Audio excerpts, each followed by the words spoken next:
বন্ধুত্ব চিরস্থায়ী নয়। জীবনের পথে অনেক ঘনিষ্ঠ বন্ধু সময়ের সঙ্গে দূরে সরে যায়। নিজের সঙ্গে সম্পর্কই সবচেয়ে গুরুত্বপূর্ণ। আত্মসম্মান ও মানসিক শান্তি বিশ্বের সব সম্পর্কের চেয়ে মূল্যবান। কেউ পরিশ্রম দেখে না, সবাই শুধু ফলাফল দেখে। সফল হলে প্রশংসা, ব্যর্থ হলে সমালোচনা। তাই নিজের জন্যই পরিশ্রম করুন। হৃদয়ভঙ্গ ও ব্যর্থতা জীবনেরই অংশ।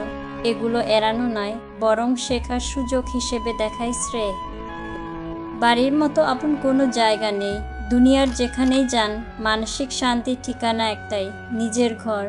পরিবার ও অর্থই সবচেয়ে বেশি গুরুত্বপূর্ণ। বন্ধু, গ্ল্যামার বা সামাজিক মর্যাদা ক্ষণস্থায়ী, কিন্তু পরিবার ও অর্থ দীর্ঘমেয়াদে আপনাকে আগলে রাখে।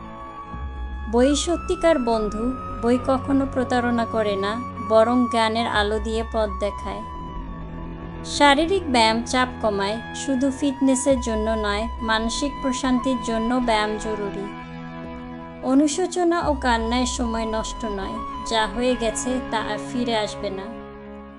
সামনে এগোনোর দিকেই নজর দিন। আজ যা চাইছেন, কাল হয়তো তার মূল্যই থাকবে না। মানুষের চাহিদা বদলায়, তাই আবেগের বশে সিদ্ধান্ত না নেওয়াই ভালো। আপনার সিদ্ধান্তই জীবন গড়ে দেয়। ভাগ্য নির্ধারিত, উপার্জন আপনার দায়িত্ব। আপনার সঠিক সিদ্ধান্তই সুন্দর ভবিষ্যৎ তৈরি করবে। শৈশবী জীবনের সেরা সময়। দায়িত্বহীন, নির্মল আনন্দের সেই দিনগুলো আর কখনোই ফিরে আসে না।